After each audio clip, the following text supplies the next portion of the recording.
Fleet Admiral Akainu, a lingering super powerful character in the One Piece verse, having only been shown in action a few times, and really only shown a handful of times in general. And with that being said, I've started to see what I believe to be a lot of downplay on this character, and putting him into conversations he is far beyond. From my understanding of the series, Akainu should only be in this handful of characters' level of power, those being Blackbeard, Dracula Mihawk, and Shanks. Now whether you have him slightly below, above, or equal to these people, it is alright with me. I think he is in that tier, and I will show why in this video. So let's get into the true strength of Fleet Admiral Akainu. So when talking about Akainu, there's really three topics I want to cover, with those just being the raw feats of Akainu, his abilities, as well as the misconceptions I see about some of these feats or statements made about him, and of course the portrayal and importance of Akainu. So let's start in Marineford, where obviously most of his feats come from, and in the face of Whitebeard and the Whitebeard pirates after they issued their threats towards the Marines, Akainu is completely unfazed, and he notes them as blabbering as if it being a waste of his time. And this is why Kizaru and Aokiji are mostly still calm, but they're definitely a bit more on the edge than Akainu was, though you can't really quantify how much. The next instance of Akainu being unfazed is when Sengoku says Whitebeard has the power to destroy the world, which if you want to take that literally or not, you can, but as we can see, Akainu once again is chilling, not really worried about it too much. So now let's talk about his real feats, and starting with arguably his most notorious or most known feats is of course versus Whitebeard. And a reminder, while this Whitebeard was sick, he was absolutely still on smoke during this arc, still being extremely powerful. So in their first true encounter, while Whitebeard is swinging his blade trying to annihilate the Marines and cause destruction, Akainu steps on his blade, and when we see his face, he isn't sweating or struggling of any sort. He is really mainly worried about the safety of the island that they are on. And keep in mind, this is a Whitebeard who shifted the landscape of Marineford. He also had Sengoku on serious edge, as well as throwing giants around, and Akainu stopped him with his foot.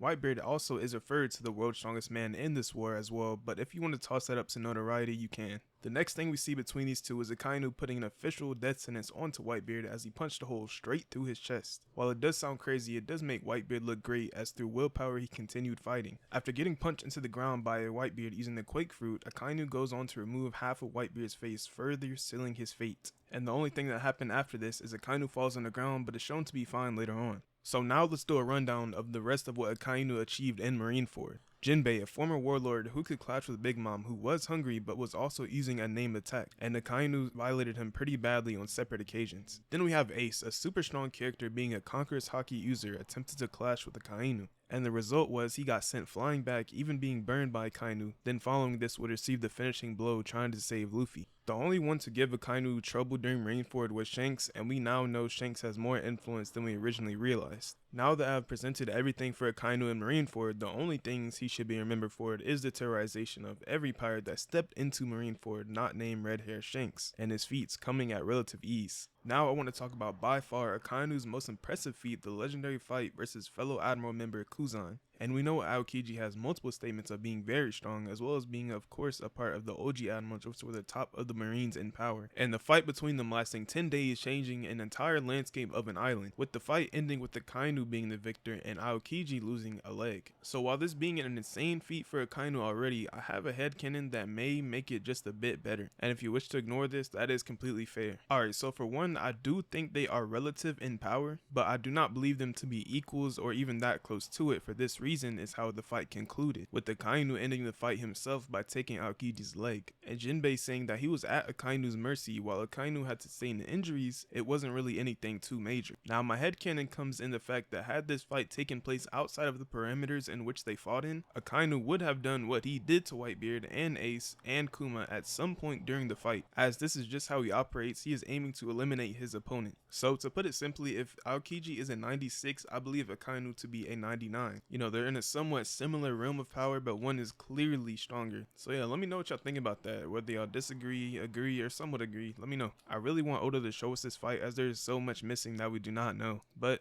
that's just my headcanon for now. It's also said that under Akainu's Fleet Admiral tenure, the Navy has grown to be far more powerful than ever before. Now that may not do much for him individually for some people, but it's just something to think about. Now the final things I want to cover is statements around Akainu and his abilities, and of course his portrayal. So let's start off with the most well-known well-known statement about Akainu, that being he boasts the highest devil fruit power in One Piece, meaning there should be no man or woman able to best him in devil fruit prowess, excluding Blackbeard of course because he has 2 of them, and this statement remained consistent as I've provided throughout this video. He is also a confirmed user of observation and ornament haki, and probably has conquerors. It would just make sense with the feat he has against characters with it, but I don't really feel like getting into this, so I'll just let Oda cook. Akainu also has a couple of statements backing him being the strongest in the Marines and possibly even the strongest of all time. Now the second source is confirmed to be real, but some people still won't believe it, so I'll leave that up to y'all. Now the portrayal of Akainu, or what he is portraying, is pretty simple to understand. He is the ultimate opposer to the world of pirating and believes in his absolute sense of justice. So naturally he would need to be at a top tier level of power should he go against these top tier pirates to close out the ending of the series. And as the series goes on, this sense of justice prevails every time, as every encounter he has had, he has come out victorious, bringing the Marines to new heights, marking down on many different pirates along the way. Even Blackbeard knew it wouldn't be smart to take him at the time. So to put it simply, Akainu is as strong as he is because he needs to be. He will stand as Luffy's ultimate person who needs to overthrow his ideals. And me personally, I don't think Luffy is at that level yet, but he will be. His first step taking out Kizaru, but until then, Akainu will pose as a massive threat to the entire pirating world. So to round off everything, Akainu has the feats, he has the statements made, he is in the highest position he can be in, he has an obsessive sense of justice, and all of this to go into one of the most unprecedented portrayals in the series. So please respect Fleet Admiral Akainu and buy your stocks now. Anyways, that's gonna be where I'm gonna end the video. Let me know what parts you all disagree or agree with, and yeah, if you liked the video, like the video. If you didn't,